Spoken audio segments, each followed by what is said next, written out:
we want to hang out with you. The unfortunate thing is we can't see you, but you can see us, but we're still going to have fun with that. We have the infamous Dr. Greg Manning here. He is from the Ohio State. Pretty cool school, I might add. I kind of been there before. It's cool.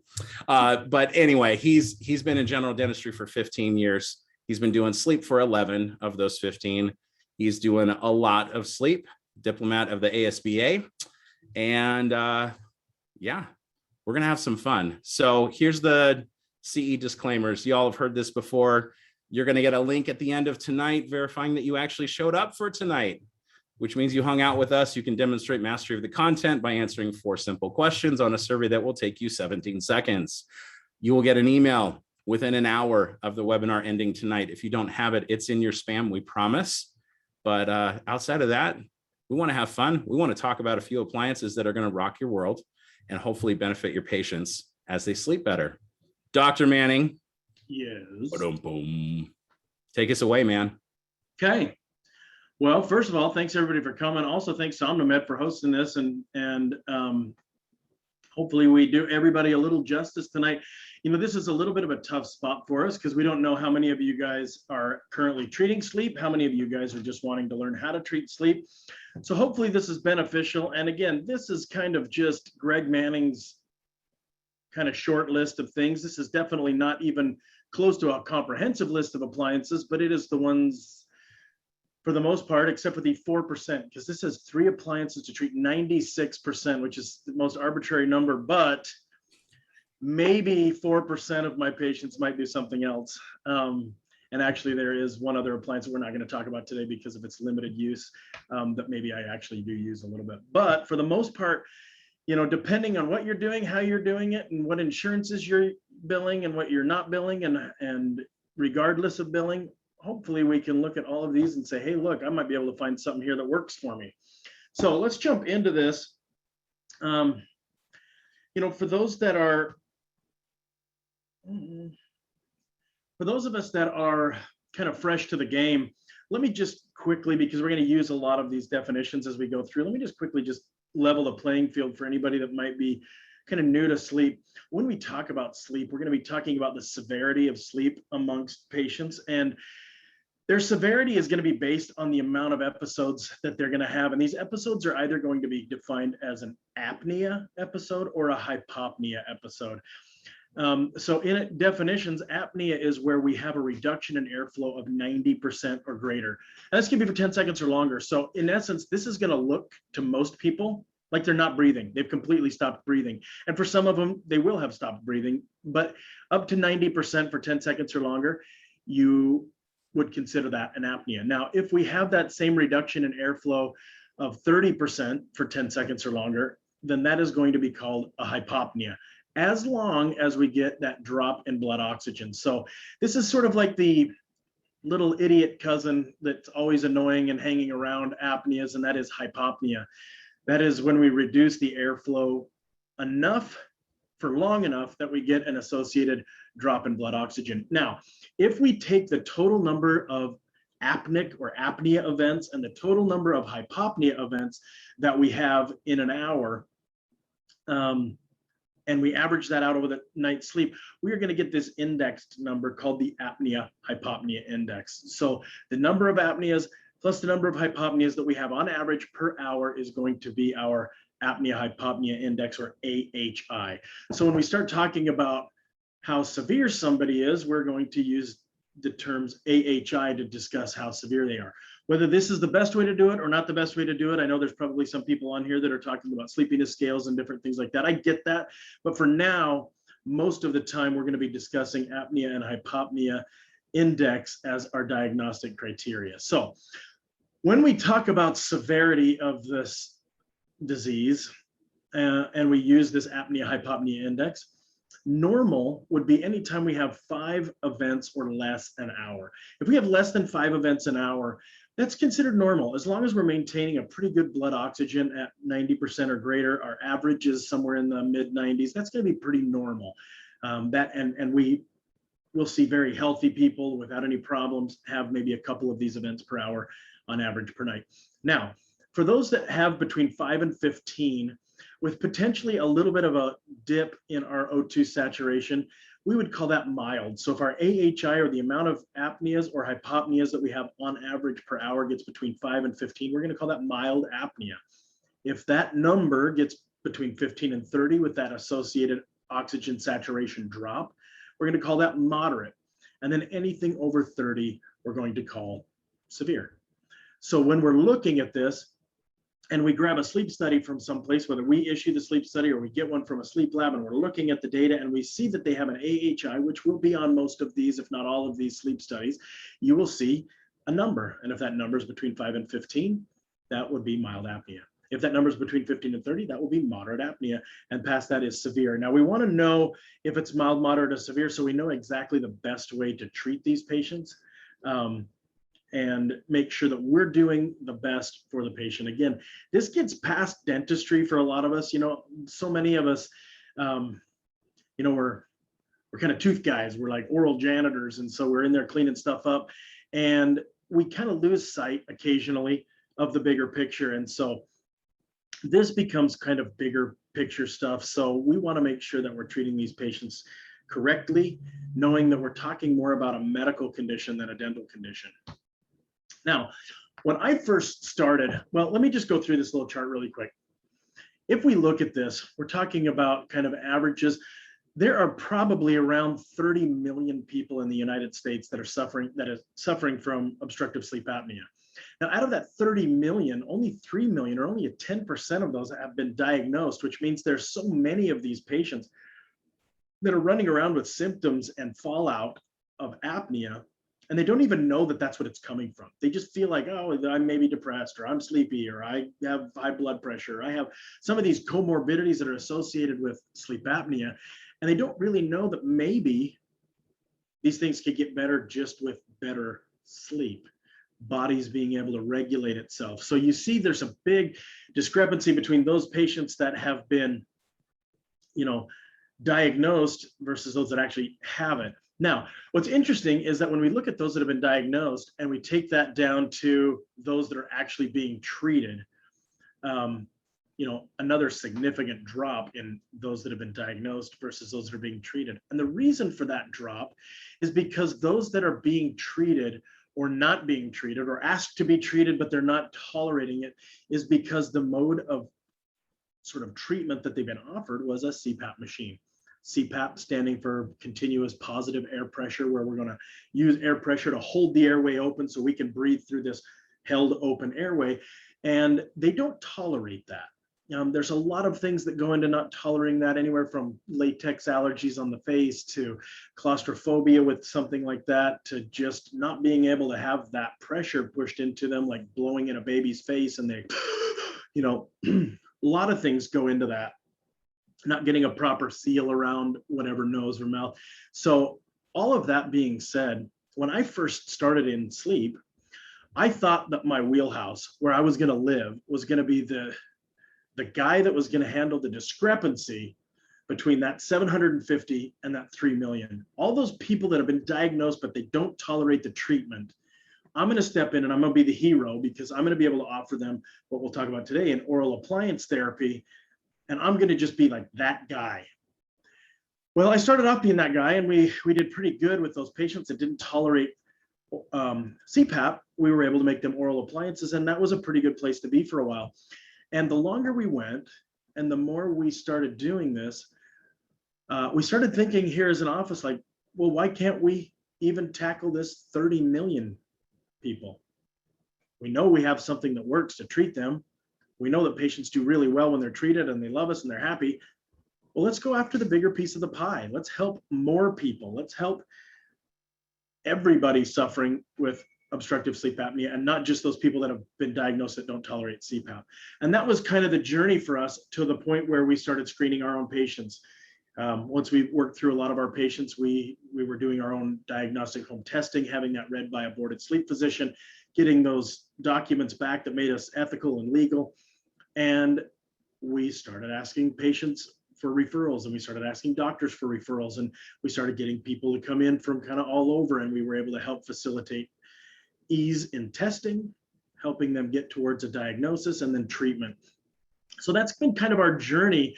And I would say for anybody that's looking to jump into sleep and sleep treatments, obviously those patients that don't tolerate CPAP, those are going to be slam dunk patients for you because they're going to want to be treated. They've already been diagnosed, and you have sort of the goose that lays the golden egg, so to speak. But I also want you to start thinking bigger picture. We have the ability to finally step in where we've always wanted to step in, and that's be part of general medicine and help out with this, help out patients have and live a more quality life. So that being said, Greg, yes, perfect time for a question. yes, Since you're transitioning between slides. yeah. So question is, how do you come across to patients? It's a little bit off topic because you're going through appliances here for the most part, but you Sure. just reference your screening. So how do you talk to patients that have never been diagnosed but need help? You see that they need help and they've never had that conversation with their MD. You're the first screening point. How do you handle that? Yeah, well, it's interesting because obviously we've kind of we've been working with our teams for a long time. So a lot of this will happen in hygiene. So our hygienists have a couple of little checklists that we can talk about towards the end of this when we talk about where would you find a checklist like that and how would you know how to do this more seamlessly.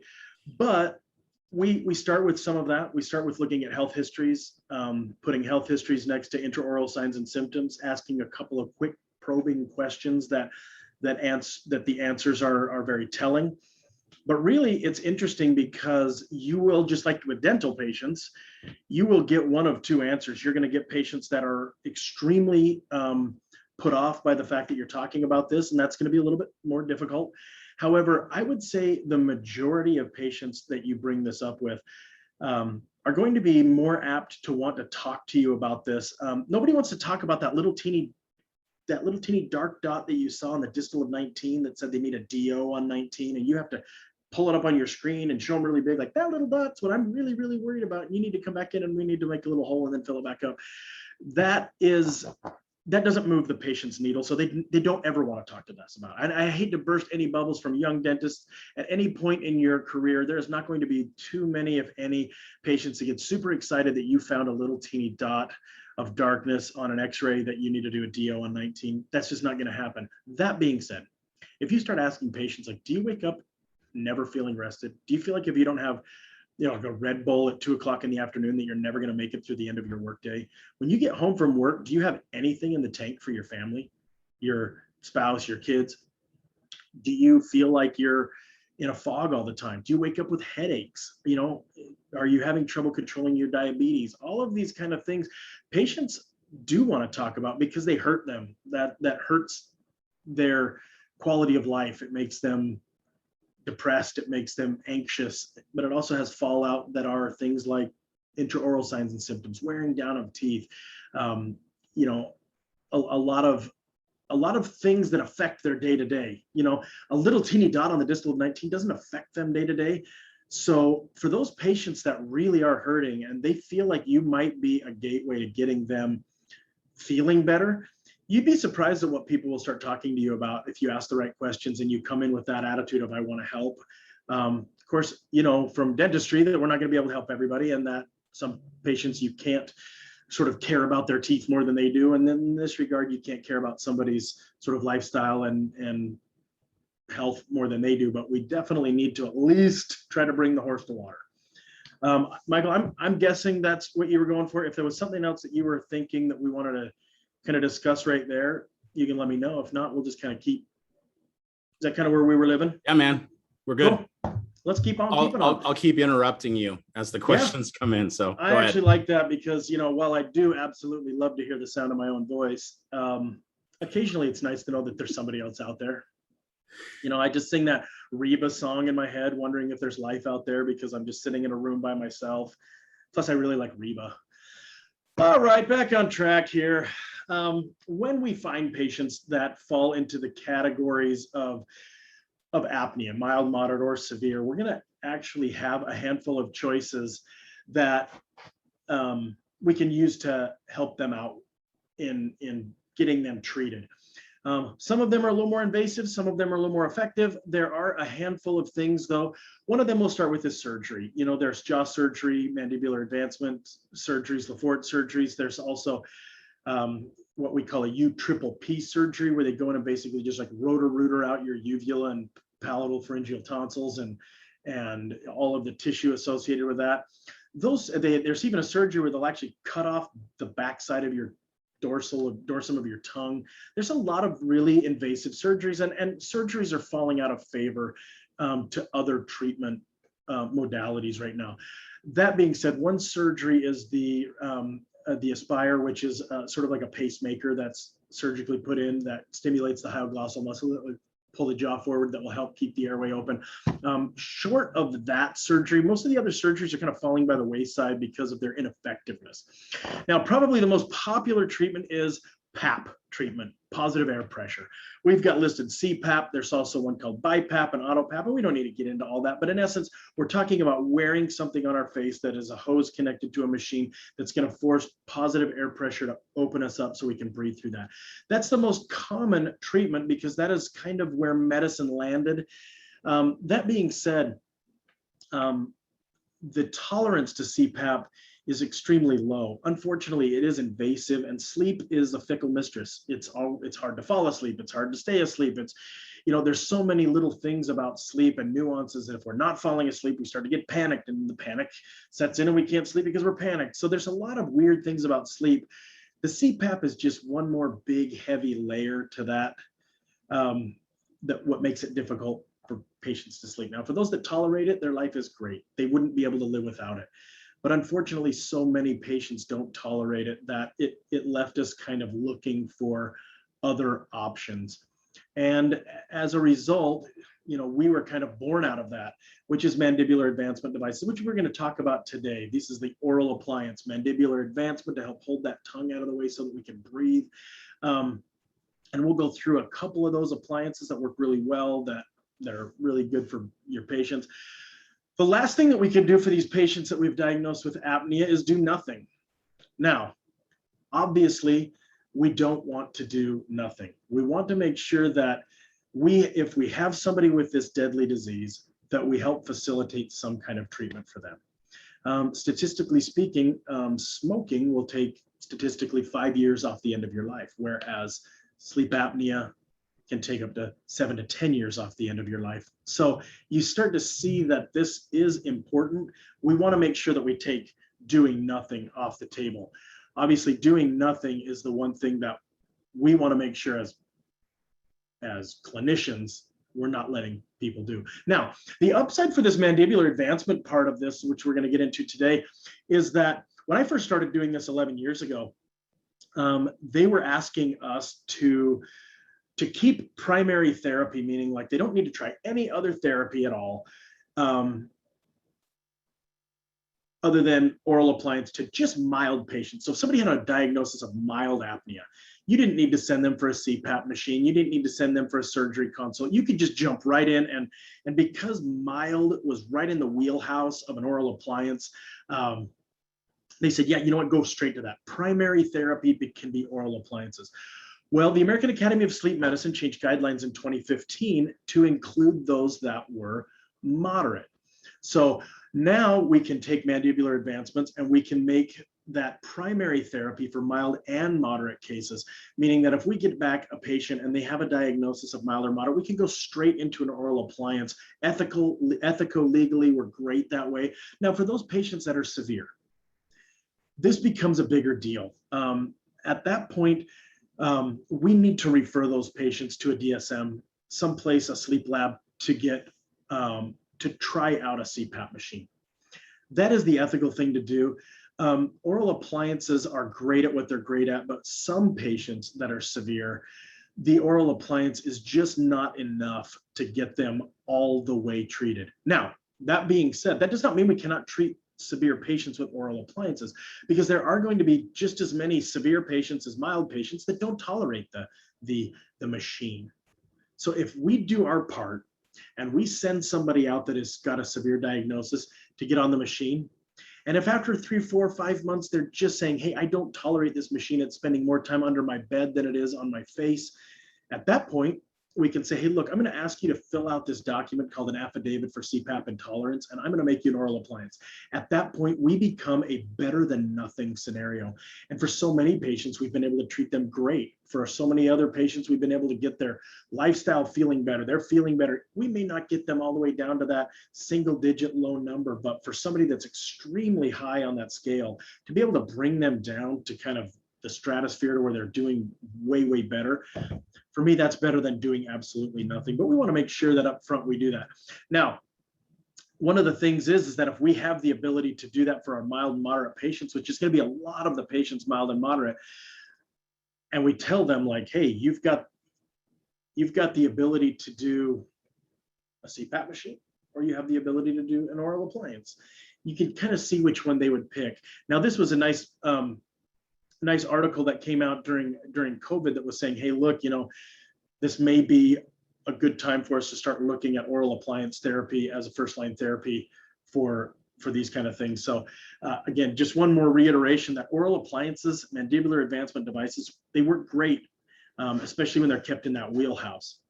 So let's go ahead and talk about, well, actually, we'll just make sure that we're kind of dotting all of our I's and crossing all of our T's, and even maybe dotting some lowercase j's as we move through here. Obviously, those that are candidates for oral appliances are going to be those that are mild and moderate, and then the CPAP intolerant. We also want to make sure that there's not any major TMD issues. Now, that doesn't mean we can't have some neuromuscular, some soreness in muscles and things like that, like we might have for a clench patient that doesn't actually have, like joint disc or condyle fossa relationship problems. If they have those, this may be a contraindication. You would want to talk a little bit more in depth, maybe during a course, about what those might be. And that's not what today's course is all about. So as we do that, we want to make sure that we're checking, as we're making these appliances, we want to make sure that we're never hurting the patient. The way you can guess that you're not hurting a patient is by checking their range. Never push them past a point where that's going to make them uncomfortable. Now, even if we're doing that and we're doing all of the steps to make them feel comfortable by not going out too far and these type of things, we still have the ability to make them a little sore and stiff, and we'll treat that as we go. And today's not about treatment of comorbidities, but that happens frequently where patients will get stiff in their jaw joint. But ideally, if we use something like this SOM gauge, where that helps us check anterior posterior range of motion, and we start them kind of about halfway through there and work out slowly. A lot of times we do really, really well without hurting them or making their jaw sore at all. We also are able to do that without having major changes to their occlusion, like long-term and permanent changes to the occlusion. So I guess at this point, we've kind of set ourselves up to say, hey, oral appliances, pretty good thing. Patients do well with them. We get to make them, which is a nice revenue source for our practice, but we also get to help patients. I've never had anybody stand up after a DO, and let me just tell you, I'm carving in tertiary anatomy, really polishing that up, really super, super sweet, best DO you ever saw. Nobody ever stands up and gives me a big hug and says, boy, I sure appreciate that tertiary anatomy. It's really changed my life, the way you've been able to get that contact tight back there. That being said, often patients express their gratitude, spouses express their gratitude of how happy they are that they are being treated, or their spouse is being treated, because it's changing the way they're living their life. So let's get into which one we ought to choose. If we're going to be changing people's lives, let's change it with a good oral appliance here. First and foremost, we'll talk with this one. It's called the Herbst appliance, and this is what it looks like. The Herbst appliance, very much like is shown here. They use the orthodontic Herbst bars, and these bars, as they go up the side, we're able to adjust that to push that bar further forward, and as it does, it stabilizes the lower jaw in a more forward position, which keeps the tongue more forward, which keeps the airway open. Now, that being said, they are a little bit more bulky. They are more of a standard type regular PVS impression. They're made out of our regular bis acrylics. So in order to make them strong, that has to be a certain thickness. And so that thickness can sometimes bother patients. The other thing is that this metal bar, while I wore one of these, full disclosure, I have sleep apnea and I was diagnosed about 8 years ago. My very first appliance was a Herbst appliance. And I wore it fine for a few years and it was fine. With the advent of some of these newer appliances, I'm not using one of these now, but this one is a very tried and true kind of easy go-to appliance, and I use it a lot. Now, the reason why I use this one a lot is because, for better or for worse, I am in network with federal Medicare Part A and Part B. And on the DME side of things, which is durable medical equipment, we bill out Medicare for an oral appliance. And when we do that, Medicare has what they call PDAC appliances, which are sort of their approved appliances that if you're going to bill Medicare, you have to do that appliance. If you decide to do an appliance that's not a Medicare PDAC approved appliance, and you bill Medicare for that non-approved appliance, Medicare shows up at your place and they give you a little orange jumpsuit and they let you go hang out at a different facility for a little while. So it's probably best, if you're going to do Medicare, just stick with the PDAC appliances, which is why I do a handful of Herbst. Now, that being said, the reason why we do a handful of these is because I live in Arizona, and Arizona has warm weather, and warm weather tends to attract retired people. And so Arizona is affectionately termed the place where people come to die. And so as a result, we see a lot of the retired population, a lot of the Medicare population. And as a result, we bill a lot of Medicare. And when we do a Herbst appliance. Now, Herbst appliances can be retained with a couple of different things. They can use traditional ball clasp appliances, similar to the way you would hold an old flipper in. But one of the things I really like about SomnoMed is they've got a new proprietary liner that's called the B-Flex lining, and it's fantastic. It's just durable enough and firm enough that you can go in and out without it getting loose, but it's soft enough that it feels a little more comfortable versus just hard acrylic against the teeth. So that's kind of the retention piece of this. Hey, Greg, a quick question for you. So one of the questions that came in on a Herbst, you're adjusting it unilaterally, meaning one side at a time. So how do you track the titrations of each side in your notes? And two, the second part of the question is, in what cases would you titrate one side forward or backward more than the other? Okay, so almost never are you going to do one side more than the other. If patients are in a fairly good bite, even if they're in a class 2 or a class 3 bite, obviously in a class 1 bite, they're probably going to be bilaterally symmetrical in the way they are, most people. If that's the case, if you get one side going further than the other one, you're going to create jaw stiffness and soreness. You could create some soreness. So the take home for right now, unless, further evaluation of maybe a very small handful of patients, whatever you do to one side of a Herbst, you're going to do to the other side. Now, this particular Herbst right here has the little ruler up there. That's why I love the SomnoMed Herbst. It has that little ruler up there, and you can kind of see along the way that little line. As long as they're lined up the same, you're great. Now, there are some Herbst appliances that do not have this. They have a little sort of like a little nut that spins on the bar, and it will move that nut back. At that point, whoever manufactures that will send you with the appliance a little guide on how much rotation equals how much advancement. And so it might be like, for example, 7 or 8 quarter rotations of that little nut equals 1 millimeter. At that point, you just need to write that in the chart, in the patient's chart. We did right side, left side, 8 quarter rotations for 1 millimeter. And if you have to go back on anything or forward on anything, if you find yourself getting off and you're like, oh, crud, I can't remember if I did that or I did that, or this side or that side. With those, you just have to zero them back out. You go all the way back to 0 and then start back up again. So that's why I really like these ones with the little ruler on it, because at any given time, you can kind of know where you're at both sides based on the markings on this little sort of ruler right there. Does that answer the question? Is that kind of what we were thinking about? That's great, man. Great. And real quick, since I'm on, Toshi Hart, thank you for that comment about Steve's book. We also have a screening ebook that's dedicated just to screening and forms. It's a little bit off topic, but I'm going to throw that link in the chat here in a minute. Greg, back to you, man. All right. Let's move on to another one. Now, Again, Herbst appliance, tried and true, good, solid appliance, maybe a little bulky, maybe not the most comfortable appliance, but again, if you're going to build Medicare, I like this one a lot. Okay, okay. Which, by the way, I was going to show you the other thing about these. I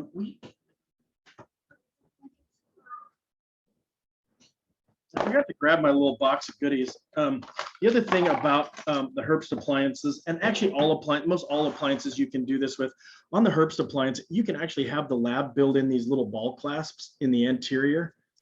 And that allows you to put these little orthodontic rubber bands on there. Ideally, best sleep is going to be mouth closed, breathing through the nose. So if patients are getting relaxed and jaws falling open, in a passive way, these little ball clasps with rubber bands can help hold them closed. You can actually do that on all appliances as long as you have good enough retention for those. So that was what that middle one was. It's anterior ball clasp with rubber bands. So, and if you notice this particular one right here, you see the ball clasps inside of there. That's what retains it. So if it does get loose, you push these ball clasps in. The downside to those ball clasps being pushed in is you can create little embrasure spaces that could eventually cause a little bit of space between teeth where they might pack food. That's why I don't love that. This particular Herbst, you'll notice none of that. It has that Biflex liner in it, which is fantastic. I really like the Biflex liner. Moving on, another one of the SomnoMed appliances called the Somnodent. This was kind of their initial offering. This one that's here is called the SomnoMed Classic. And as you kind of look, it uses this block right there. And then it also uses kind of like a dorsal fin that goes up there. Now, the way this adjusts is that you'll see that little yellow arrow. It's got a little mechanism. As you move that the direction of the arrow, it will push that block forward. And as that block pushes forward, it pushes that little dorsal fin forward. And as that dorsal fin moves forward, it takes that lower jaw and pushes it forward. Again, each side adjusts independently. And so you need to make sure that whatever you do to one side, you do to the other side. This is really nice because you can open and close. It's a little bit more streamlined. However, just like the Herbst appliance, it gets a little bit bulky on the side, and the mechanism for this adjustment, this block and wing, is in the posterior maxilla. So it's in the back on the top, and some patients will have that ramus that will come right down there, and you know, those patients that it's really hard to prep number 2 or 15, or you get that like buccal class 5 decay because they're like always packing and holding food right against that, and that's really hard to, as a dentist, it's really hard to do that or fix that. That same space can be a little bit invaded by this particular mechanism right here because it's right over those first and second molars right there. And while it's not huge and bulky and it is smooth, if there's not a lot of space, it can push into that ramus and cause a little bit of discomfort. But other than that, you know, it is one where you can like talk, you could take a drink of water if you needed to, and you can also put those same little ball clasps in the front to use for rubber bands to hold that closed if needed. So now one of the takes that we have on that is what is called the Air. Now the Air is very similar. It's in mechanism. The block slides forward, the wing slides forward. It is a little bit smaller. It's not quite as robust, but from a lab perspective, it is a little bit less expensive. And so if you are deciding at some point, maybe to get into medical insurance billing, and you get one of those insurance companies that just kind of bends you over the barrel and you get this super low reimbursement, you know, you're going to have to offset your costs somewhere, and maybe that is a little bit less expensive an appliance. Now, that does not mean it's not a good appliance or a lasting appliance. It's just that it may not have some of the other features, and it's not maybe as robust, but you can save yourself a little bit on that as you're getting lower reimbursements. You know, maybe you have to offset that by having a little bit less expensive of an appliance, and that's a good one here. Excuse me, but again, it's a take on the same Somnodent Classic, that same wing and block system. In fact, another one that they have is called the Fusion. Now the Fusion is nice because it has a double mechanism for adjustment. So if you're wondering about somebody's bite and their range, and you're thinking, God, it doesn't look like they have a lot, but man, they could have a lot, or they really have a lot. I don't know if I want to start them out that far. But we have a limitation as far as the mechanism. This one gives you a second mechanism. So if you get somebody to a certain spot and they're still not there and you want to go further, some of the appliances you either have to remake or redo the mechanism. This one has a second way of doing that where the block can actually move a little bit. So that's kind of a nice bet, but it's the same idea as that same classic where it's that sort of block with that dorsal wing or dorsal fin that goes up there that helps push that forward. The other nice thing that's about this is, again, you can get a little bit more range out of this. You can use this on a patient where you're not quite as sure about their range. Again, there's also, and we won't get into this too much, but there's also the ability to put a little pressure sensitive chip in there to make sure that they're wearing it. That is used for Department of Transportation, long haul truckers, just to check compliance so that they're able to prove that when they're using it, they're being treated, and that helps them prove that they're using it. But we won't get into that super crazy. Just know that those kind of things exist now, which was crazy because they have, to think that would have existed when I first started is pretty phenomenal. Now, one question that always comes up, and so I've decided to put this slide in here, and again, another take on this same Somnodent Classic, is what do I do with edentulous patients? Somnodent has one called Somnodent Edentulous, where you make the upper, which is basically like an upper denture, but it has the block, it has the wing down below. Now, this particular one shows that it is an upper with lower on teeth. They can do a lower on tissue. Just know it's all about retention, just like our dentures. If they're going to flop off and fall off, then it's not going to do us much good. One of the things that I highly, highly recommend on a Somnodent Edentulous is have the patient jump on Amazon. For about $12, they can buy a neoprene chin strap that goes down below. It opens up for their ears and then straps on the top, and it helps hold their mouth closed. If their mouth drops open, of course, that top piece could come down, and if it comes down, it's not retaining anything. It's not pushing on anything like the lower jaw forward. And so that's what I recommend for those. But yeah, Somnodent Classic has this sort of subset called Somnodent Edentulous, and we've done a few of those. Now, if the patient has like locators or something like that, you can actually build locators into the bottom of these things in acrylic. If the patient has an all-on-4 or something like that that's not a removable, just make it to those teeth. Just like a regular, like if you're doing it with somebody that's got regular teeth. The only time we would do one of these is if they have just a full removable, glued in, whatever upper denture, they can use this instead. You can do it on the bottom, but again, you got to make sure you're getting that retention. Otherwise, if mouth falls open, these things come out just like all the other funny YouTube videos of people's dentures coming out. So, hey, Greg, you mentioned implant locators. We got a question about that. Sure. So if you had upper implant locators, would you, in your preference, would you use a Somnodent Edentulous appliance and connect that, or would you attempt to use a regular Somnomed Fusion or something like that and connect to the locators? So let me just tell you right away, I've never done one on upper locators. I've done one on lower locators. That being said, if I had the ability to do one on upper locators, I would probably do that. The only reason why I say that is because I made 2 appliances early on that I used and put over the top of people's dentures per their request, even though they weren't located. It's really bulky.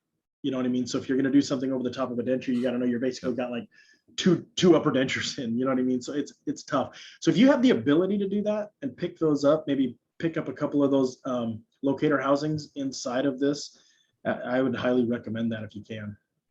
Thank you, man. Yep.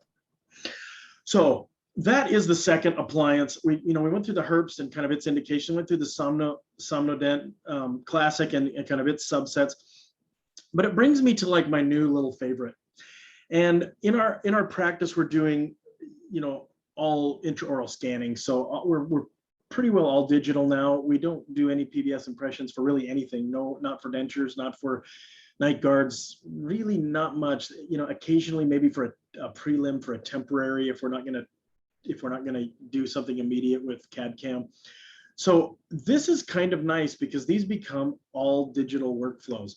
The other nice thing about all digital workflows, just like our CAD CAM that we use in our office, we're able to take a block of material and we're able to grind that out or mill that out to meet our specifications. And if that material is strong enough prior to milling it out, we can mill that out fairly thin and still expect it to be viable. Whereas those that are not milled out, like our regular biz acrylics that we're used to, we have to pack those around, old school, like we were in dental school and we're packing those around. Those have to have a certain thickness and in order to be viable, just based on manufacturers' sort of guidelines, how thick that needs to be so that they don't break. With some of these new digital appliances, we can make them much thinner because they're milled out of something that's much harder that we can do thinner and still keep the viability of it. So my favorite one, and I sleep with it every night and have for at least the last year and change, is this one right here that is called the Somnodent or Somnament of Avant. Where do I start? The thing about the Avant that I really, really like right away is comfort. And I've had 4 appliances. I make myself the guinea pig. And so I've had all the manufacturers that have come and said, hey, we got this, you want to try this? So I've guinea pigged myself. And truthfully, this is the one I would buy. This is the one I would buy again, like if I wasn't getting like an introductory one. They use the Biflex liner. For me, super comfortable. It's thin because it's milled, so I'm not getting a lot of push into there. Its mechanism for titration is kind of interesting. It has these bands and they hook down here and then they run through a milled channel. Now, because they're milled, this channel that's here on the front can be extremely precision where that thing is going through there. Now, what happens is we put that little band inside of that channel. And as we do, it doesn't pop out because the band is too big to pop out of that channel. So when it's in, it doesn't really ever come out. Once we take it out of our mouth, we have the ability to lift this up enough to where these sides will pop off. Now, these are ovoids, so when they're down, they won't pop off, but when they're up, it will pop off. Once we're there, we're gonna slide this down until we get to the white part, and then we can pop it off. And then when we wanna put, and this one right here says S0. That means small 0. You'll have a medium one as well. You can see on this particular picture on the slide, that's a medium 0. And then if I want to advance that, I'll go to the S1. And then I'll take that and I'll come down here and I'll pop that little white, in the white part right there where it's thinner, it'll pop in there. And once it's popped in, now it will slide through there. And then I can hook it. I can hook it to my lower, and once it slides, and I'm doing really good at keeping this on the camera, and then it will slide down, and then it will hold that in place. Now, the one thing that's really nice about this mechanism of titration, for us, we get patients that come from a little bit of a distance sometimes based on some marketing that we're doing. As we titrate those patients, before they would have to come back, and we felt like we needed to titrate them, and so we would make them drive, maybe 20 or 30, 40 minutes, and we would take 5 minutes to adjust the appliance, and that's kind of crappy that they're driving that long for something so simple. With this, because they're incremental adjustments and we're not having to worry, is the patient going to screw something up by going too much on this side, not enough on this side, are they going too? This is incremental and stepwise, so the patient can do this adjustment at home, and then we can do this telemedicine. Okay, how do you feel? What are you doing? How's this going? How's that going? And then when it's time, we say, all right, let's move you forward. Go to your, I was really good about having everything here. You go to this little card that they give you that has all of the different sizes on there. So at that point, you go to the next one, and then the next one until you feel like you're being treated correctly. And at that point, aces, right? So the patients can do this at home without us having to worry, are they screwing it up? You really can't screw it up. So for us, this has been really, really good. Now, lastly, and this may not seem like as big of a deal, although I did talk about it a little bit with the Herbst and with the Somnodent Classic. If you look, the bulky part of this mechanism for titration is in the posterior mandible. The other ones were in the posterior maxilla, and we said that sometimes that ramus of the maxilla can get in the way and it can pinch back there and it can be sore. This one is down more in the jowls. We've got more space down in here for that. So if it gets a little thicker down on the mandible, it's not quite as uncomfortable. In fact, I'd never really noticed this at all when I'm wearing this. This one is far and away the most comfortable one that I've worn. The other thing is that while you can have them mill out little hooks, and even I believe it's tough to see, like a little hook right here and a little hook right here for rubber bands. You can have them mill in little kind of fingers to hold rubber bands on there. The sort of the way this band goes back and holds that blue band, it kind of creates a little bit of a tension. So I noticed that mouths don't fall open as easy or as frequently with this in the absence of rubber bands. Now, if they're still doing it, we can put rubber bands on it, but this also helps for that. So all in all, really super duper designed by SomnoMed. Love this one. Again, it's like the hair club for men. Not only am I the president of a hair club for men, I'm also a client. Not only do I ask my patients to wear this, but I wear it myself. This is what I use for patients that I'm getting good sort of adequate reimbursement through insurance companies or fee for service. This is what I offer them. And I feel like this is a great value for them because this is something that I feel really comfortable putting in their mouth. All right. That being said, one of the only things that we need to pay attention to is we want to achieve. Yeah. Sorry. Quick question. What back on the titration bands, pardon me.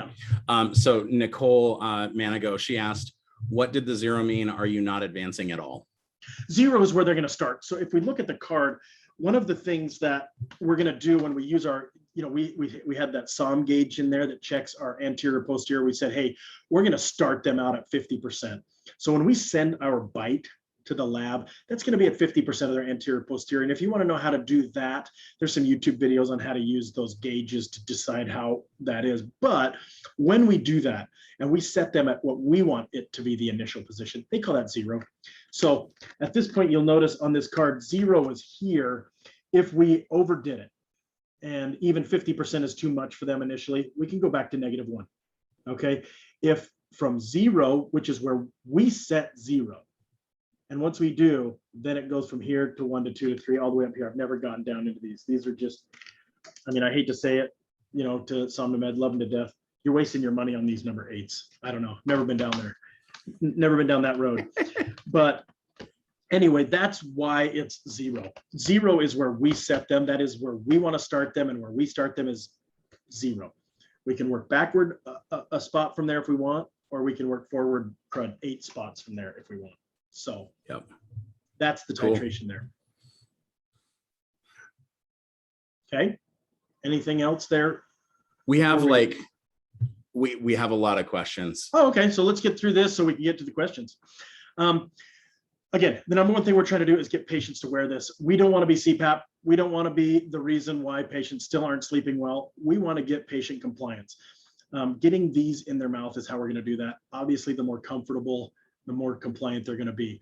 But we also need to look at our appliance selection through the lens of sort of what our patient needs.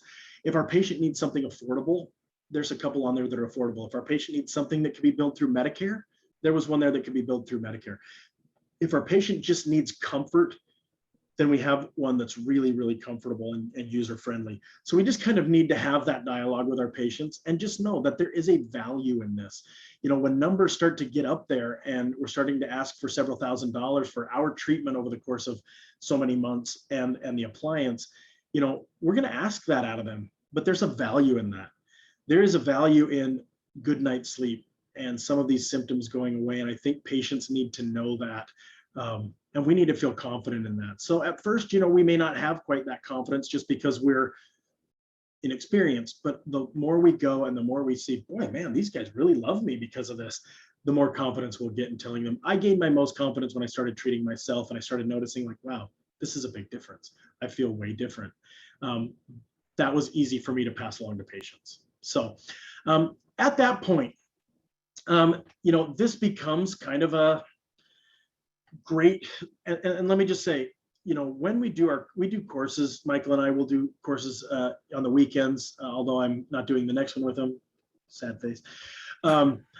But, we want to make sure that we first talk about how much we're helping patients. And so that's why I wanted to kind of end with that this is such a help to our patients, not only the way they feel, but the way they are. But the other really nice thing for us is that in our effort to really help out patients, we can make a couple bucks on this thing, which is really good for our practices. Greg, can you take us to the return on investment slide? Yeah. We had a lot of questions about that. So I'll very quickly kind of dive into this and then we'll get to the laundry list of questions that we have. Sure. Thank you guys for your questions. By the way, this is why we're here. Not talking. I don't know if it's because I'm not doing an adequate job of explaining, or just I'm so stimulating that I've just conjured up the neurotransmitters and they're just firing on all cylinders. I'm going to go with the latter, just for my own. We're going to go with that. Yep, Yeah, for sure. All right, guys. So basically, just explain this real quick. One of the things that's most overlooked in pricing out your procedure as it relates to an oral appliance is the doctor time. So in a quick synopsis, in a calibrated workflow in your practice, meaning your team knows what the heck they're doing, how to screen, how to test, how to get signatures on prescriptions, whatever it is, whatever your workflow is, if your team knows what they're doing and you're only doing what the doctor has to do, you should probably be spending about 30 or 45 minutes with case.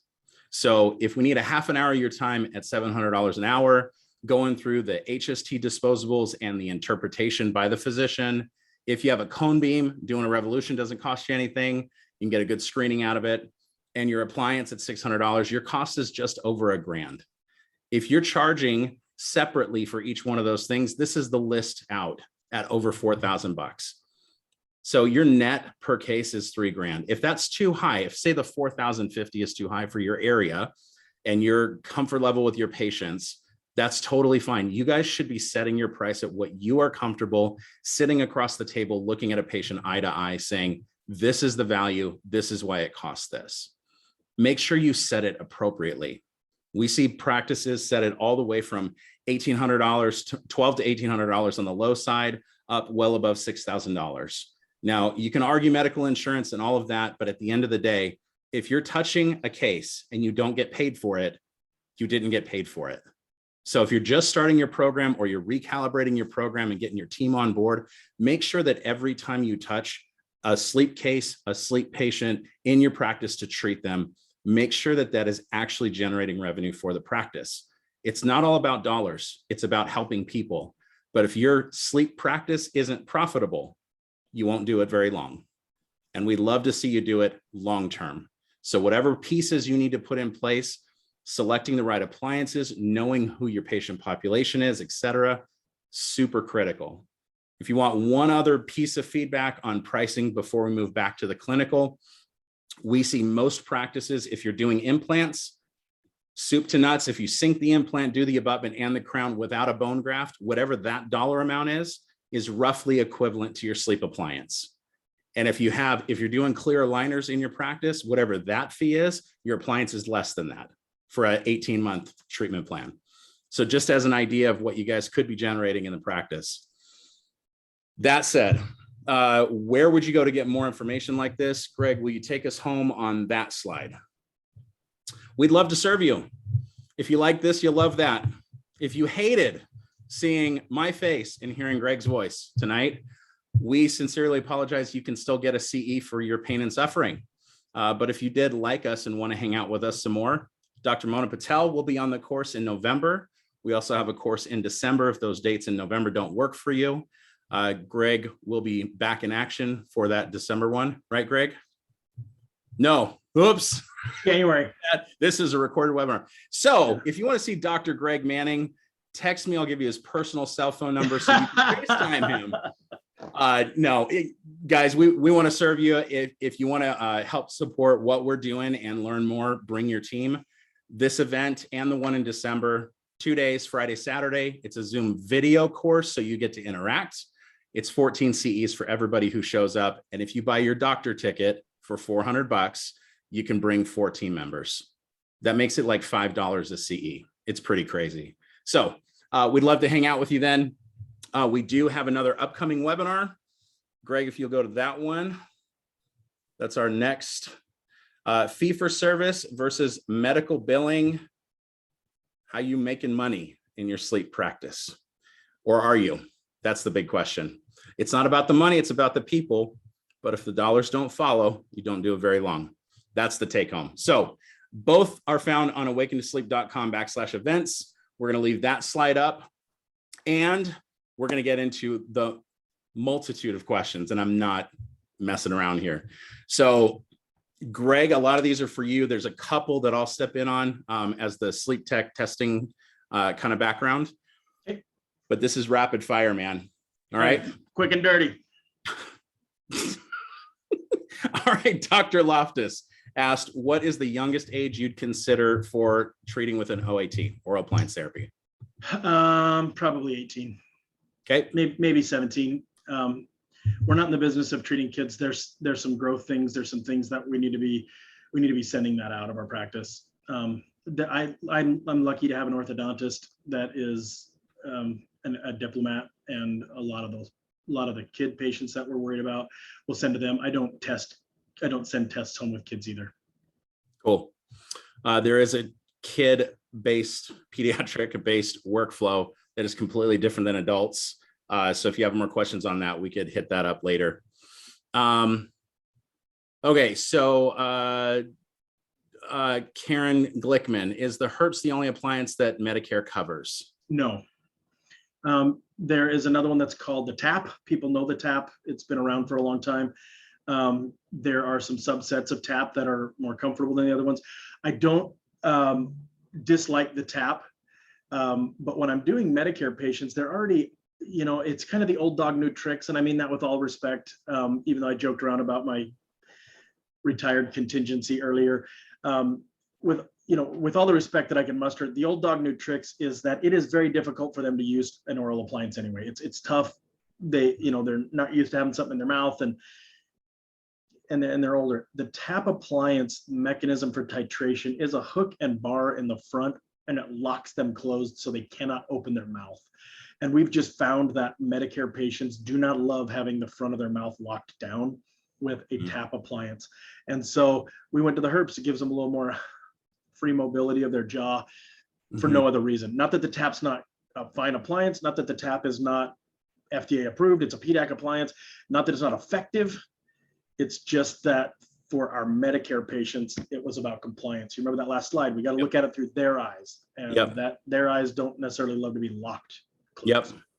So on kind of moving into the Avant, several questions on that specific one. Somebody said, hey, I'm not a Bruxer and I've broken 2 straps on my Avant. Are there any design modifications or anything that you would recommend as far as that? If you're a really, really heavy Bruxer to the point where you're breaking an Avant, to my knowledge, there's not been any other issues. Are we breaking the strap, or are we breaking the little beads that the strap hooks to? Not the beads, the strap. Oh, man, I don't know how in the world you break that thing, but good for you, first of all, because that's pretty amazing that you were able to break that, because they're pretty solid. That may be something where you want to contact either the lab themselves and talk to them about that. I would imagine they would probably be more than willing to get you new straps, but I'm not totally positive about materials on that. We've made a handful of Avants. I mean, a couple handfuls, and we've never had that happen. Yeah. In fact, we've never had anything break on an Avant, and we put them in some pretty good Bruxers. That being said, Herbst is also a pretty good one for Bruxers because it's pretty robust. Yep. Okay, so next one for the Avant. What lab do you use for the Avant appliance? That's only through SomnoMed. So yep. SomnoMed owns the patent. They make the appliance. That's the lab that you would use. Yeah, and they, if you're doing digital scanning, which if you're going to do an Avant, you want to do digital scanning. They have, through all the major scanning devices, the portals that you use to send to the lab, SomnoMed has they're a drop-down choice. Yep. And specifically, just to plug the event one more time, since we're past our hour, if you guys attend the weekend course that we put on, there's over $2,000 in appliance manufacturer discounts that you have access to immediately following the course. SomnoMed has some of the most aggressive discounts on the course, and one of those is a $250 personal appliance, and then discounts on your first 4 that you guys order. So if you guys want to check that out and come to the course, that is part of the benefits of attending. All right. So what's the max protrusion on the Avant? Well, I mean, the max protrusion is going to be arbitrary.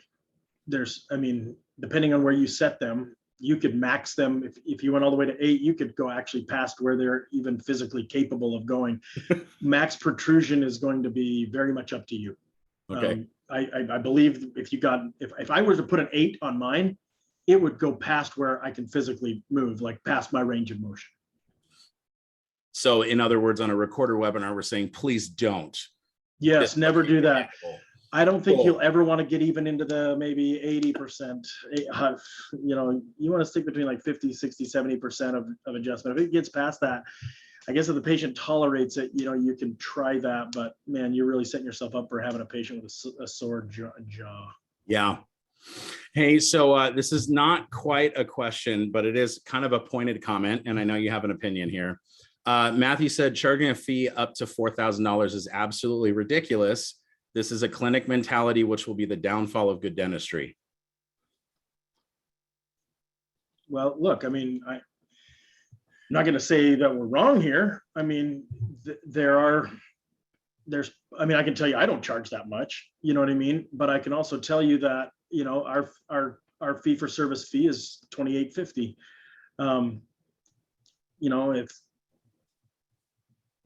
I don't know, I'd hate to do anything to further inflame this listener, you know, because it sounds like we've done a pretty good job of that already.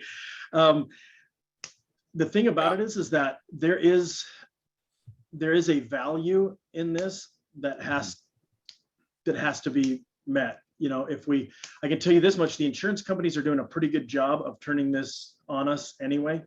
Mm-hmm. The reimbursements are low, and you know, and we tolerate that just like we tolerate it in dentistry. That being said, my guess is that this particular doctor probably has a UCR fee. Sure. You know, a UCR fee for a filling, a UCR fee for a crown. And my guess is that, like any other dentist, that if you have a cash paying patient, you can charge them full UCR, or you have the leverage of being able to discount that down as you see fit outside of any insurance contracts. And sometimes we do that and sometimes we don't do that. But, you know, my guess is that UCR fee is probably a little bit top heavy and a little bit bloated.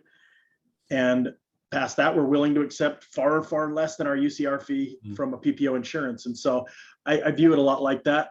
You know, I think the reason why that number's out there is because you'll be really surprised what people are charging across the country and getting across the country. And truthfully, for patients that are hurting, you know, and we're not trying to take advantage of them in any stretch, but you know, those things are out there. I mean, that's just, it is what it is. I'm not trying to gouge. It's why my fee is $28.50.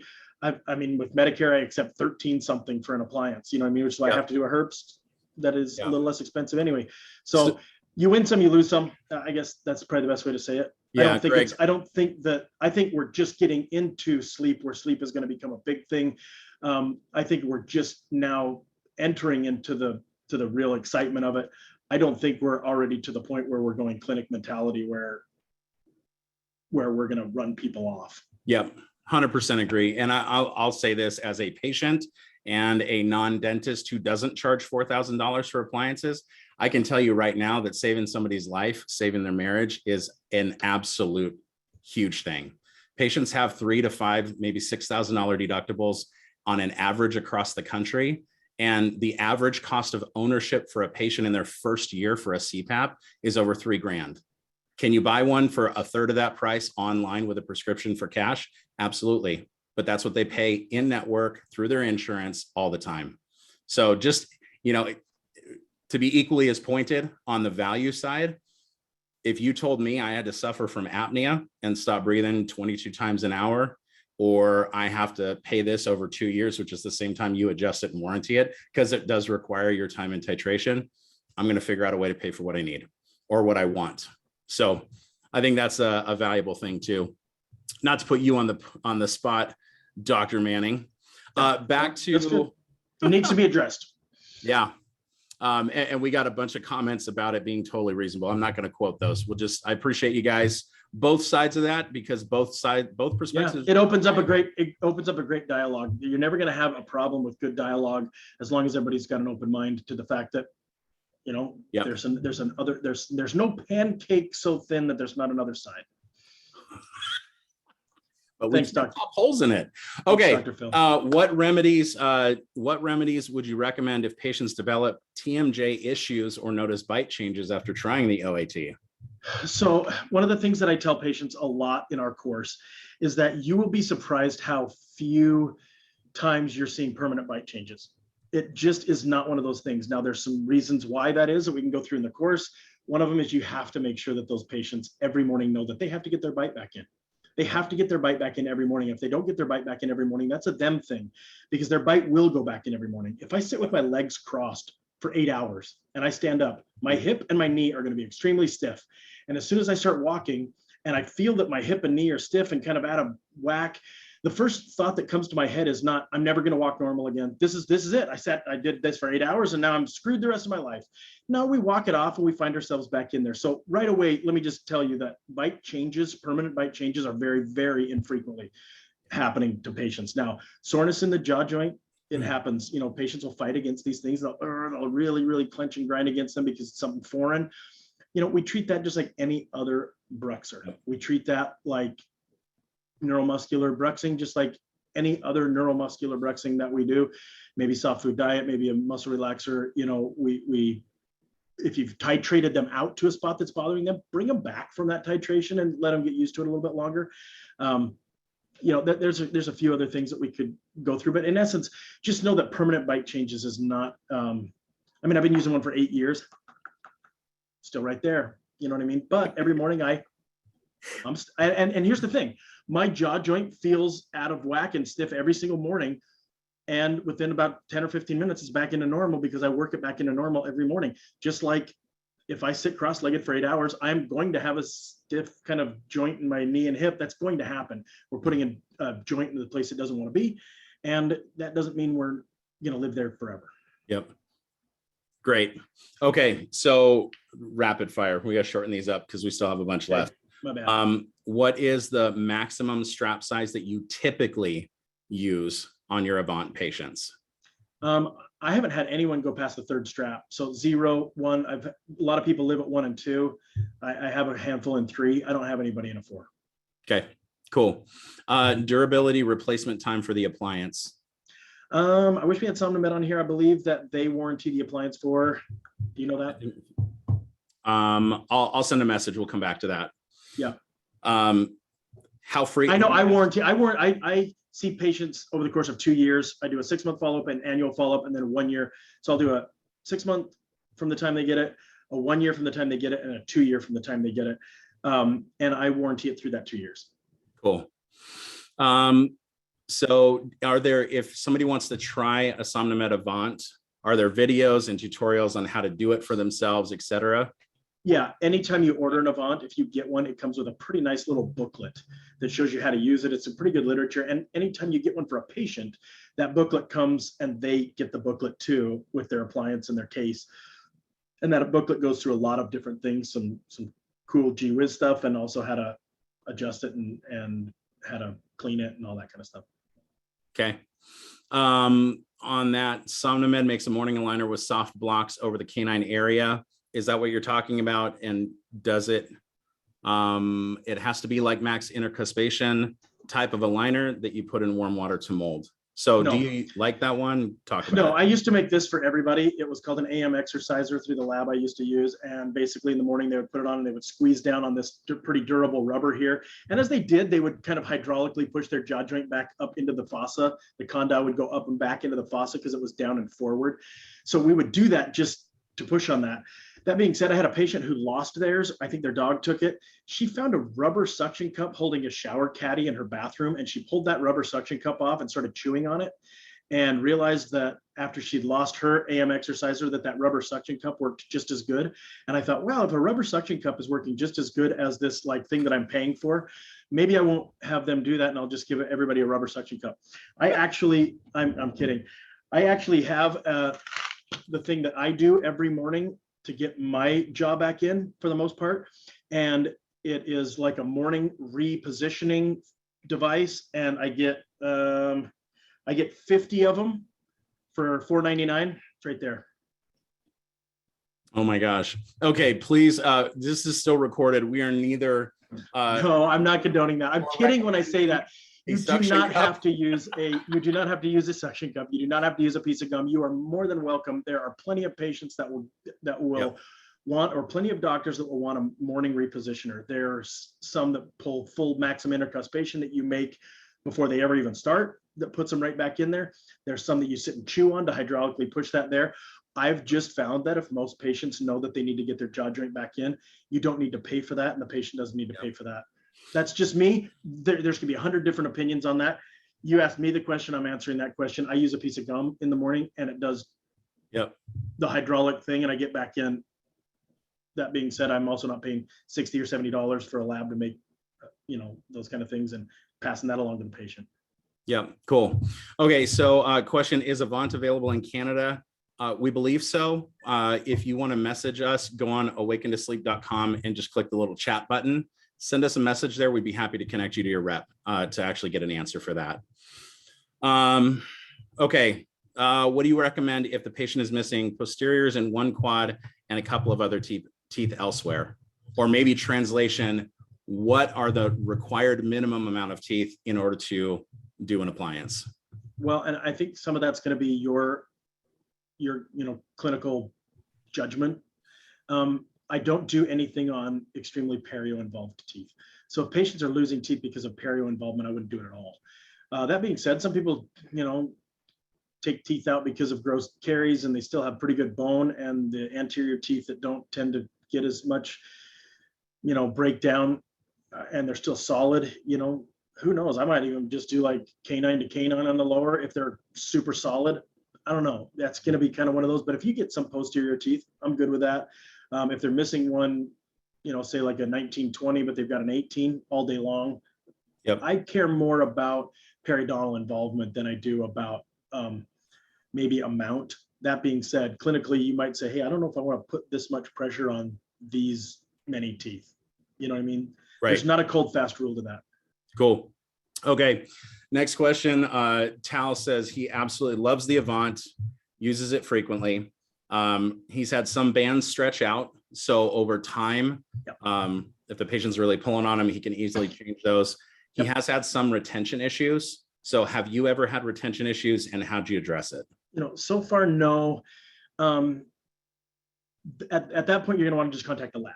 The lab's going to be able to help you. They can send you a new band if you're stretched, which I've actually gotten a new number 2 band for mine because I stretched a little bit. Surprisingly, this second one that I've had for longer than the first one, and it's not stretching. So maybe to answer that other question about bands, maybe they have gotten a little bit better over time. I don't know. As far as that biflex liner, you want to talk to the lab. I would imagine there is definitely something that can be done about that. We haven't had that. It's durable enough that I haven't had retention issues. I always had them with acrylic and ball clasps, and we were always pushing ball clasps back in. But knock on wood, for about the last year and change that I've been doing the Avant with the biflex, I haven't had retention issues. But contact the lab.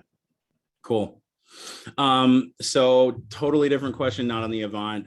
When would it be ideal to perform a follow-up sleep test to see if the OAT is working, and cost in your practice? So I have my own testing really quickly. I have my own testing equipment. I've tested people at my disposables for my home tests that I have that I own. The disposables are $12.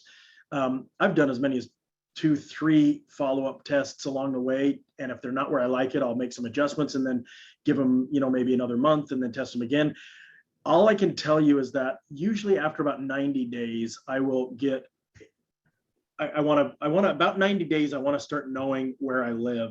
I might test before that. I might test at 45 or 60 days to see if I'm kind of cruising along there. I will not have one of those read by the sleep physician. I will not send that off and pay for an interpretation. I'll look at the raw data and just say, like, based on raw data, I'm going to want to move things around. Once I get things where they're at on that, we call them an efficacy test. Once we get that final efficacy test, and we are kind of where we're going to be, for good or for bad, whether we have to tell them like, hey, this is as good as we're going to get, or hey, we're doing fantastic, we've got you all the way there, we are going to want to have that efficacy test read and signed by a sleep physician and put in the patient's chart. Yep. Cool. Emphasis on having your own equipment because it's a $12 disposable cost. Right. Can you imagine if you had to send them back to a sleep lab 2 and 3 times just to see if your oral appliance is good? So that's our model, and ideally you're going to, not ideally, ethical, legally, you really should and need to have an efficacy study that shows that you're doing what you set out to do. Or you're not doing what you set out to do, but you're better than nothing. Yep, absolutely. And even folks on that, even if you are working with local MDs and all of your or most of your patient base is not screened in the practice, but being referred in based on the state you might be in or whatnot, if that's your case and you're legally allowed to own home sleep tests, we'd strongly recommend that, even just from the titration testing process. If the diagnostic and the efficacy tests, the bookends are still done by the MDs, that's fantastic. But knowing where you're at compared to where they were is a critical part of that process. All right, different question. How do you determine if the patient needs a breathing hole in the appliance? Well, I mean, we could talk about mouth breathing versus patients that can breathe through there. You know, there are, I think I have one here with that. See if I can find it. I wouldn't do like a hole. This one happens to be my very own in my mouth Herbst appliance. They made this little slit right through the front to breathe through. I mean, I got a stuffy nose one time and tried to breathe through it. It's difficult. Oral appliances and mouth breathing are difficult because you do want the mouth closed, breathing through the nose. It is kind of one of the reasons why I do like the Avant so much, is that even when we fall open a little bit, the design still kind of is designed to hinge you forward. But yeah, it's a tough one. I mean, you could have them put in all of them if you want, if you're concerned, but you just ask the patient if they're a mouth breather. I'd put it in there on the off chance that they can do better than I did. Yep. Okay. What home sleep test monitor do you use? Karen asked that. Yeah, I'm using ResMed right now. I've used Aries Unicorder in the past. It fits on the forehead. It was fine, far more uncomfortable and not as user-friendly, but the disposables were expensive. The disposables were like $60 or something like that. So it made it user unfriendly. I sold them on eBay. So if you bought those on eBay, I'm sorry. They're good units, but you're going to pay a lot for disposables. Now I'm using ResMed and the disposables are $12. The report is really nice. It's really clean. It's got some pretty colors on it that make it easy for me to show the patient what's going on. Sweet. But Philips also makes a really nice one too.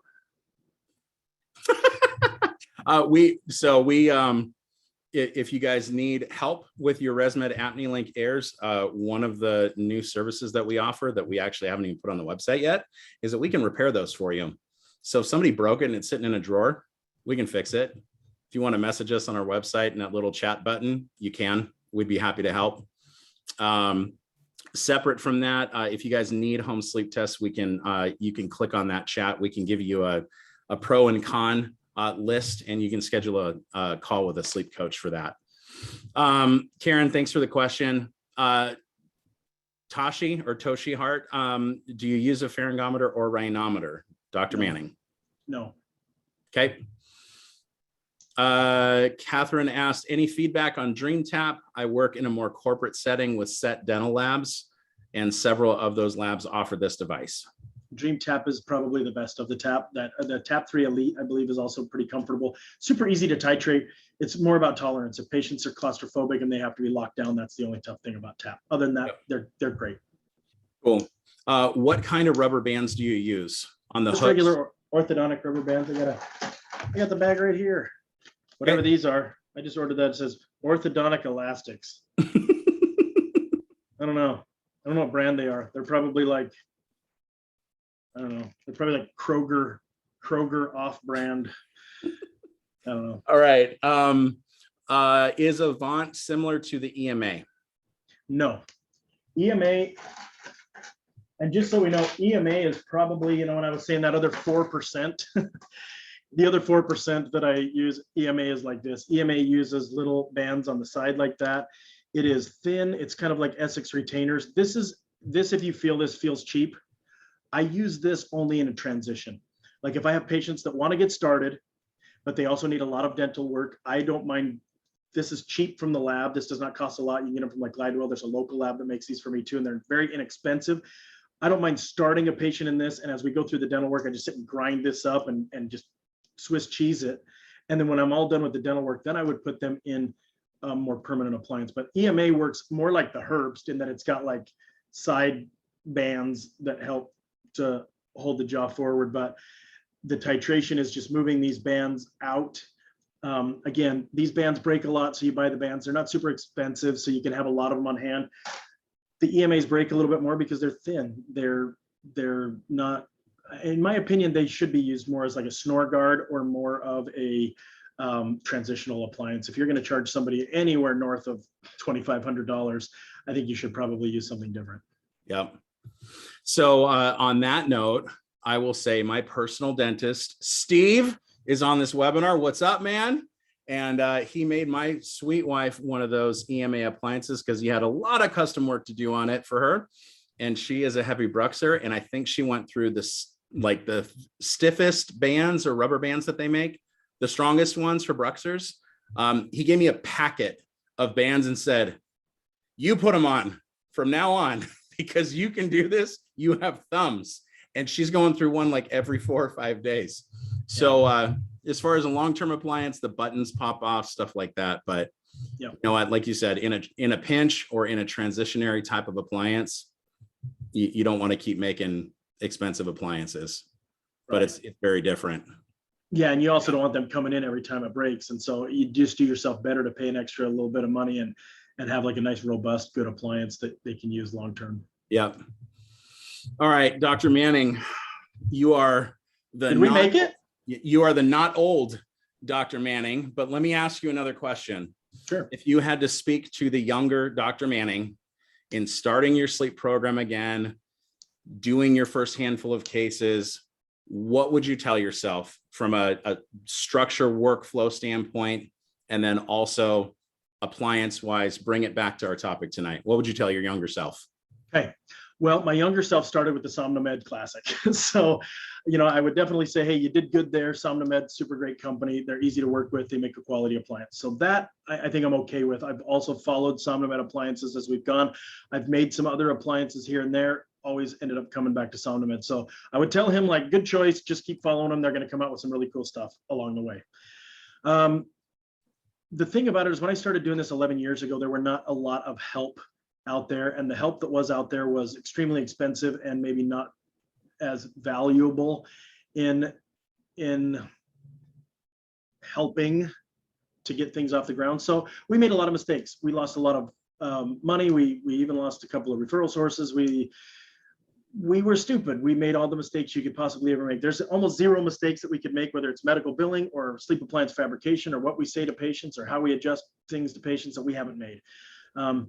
If I'd go back and I would say, hey, look, if there's any place like Awaken to Sleep, and I'm not just doing this as a shameless plug for Awaken to Sleep, but I've used the metaphor that I hacked through the sleep forest or the jungle with a machete for 5, 6, 7 years, trying to figure things out on my own, making mistakes, pitfalls, losing money.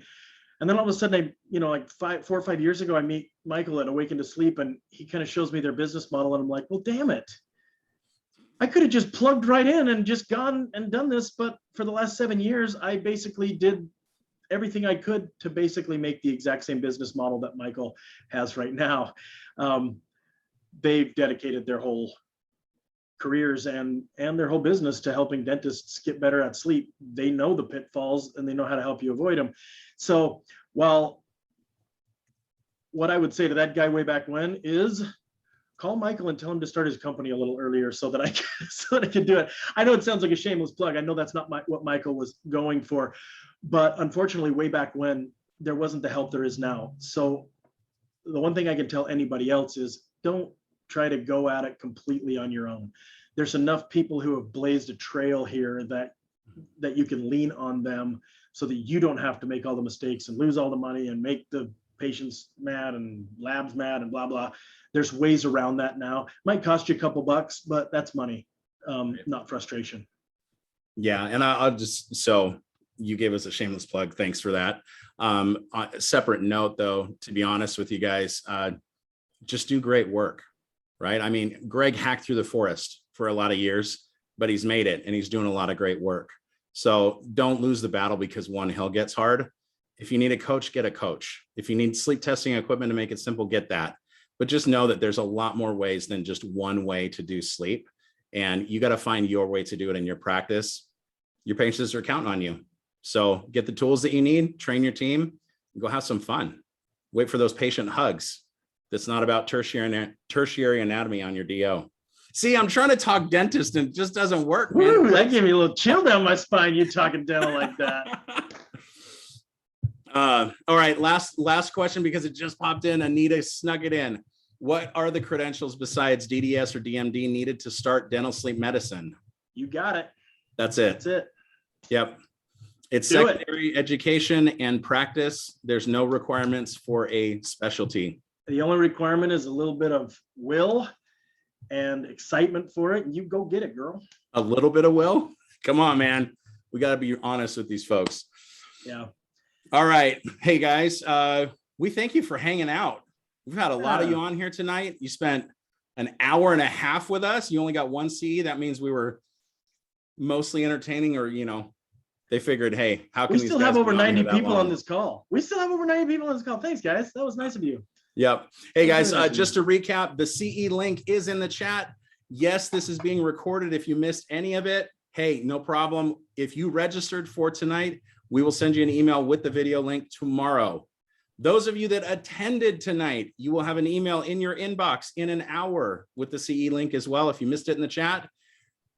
And if all else fails, I'm sure that a bunch of you will message us and we will still love you and send you that link as well. But if you would check your inbox tonight, an hour from now, it is in there. And we'll also send you a link tomorrow to the video that's being recorded. Have a wonderful night, Dr. Manning. Okay. Anything else? No, I think that's it. I appreciate everybody coming. Makes me feel good about myself. Well, we're here to help you out. And thank you for helping everybody else. We appreciate you, man. Okay. All right, y'all. Have a great night. Talk to you next time. All right. See you guys. Thanks.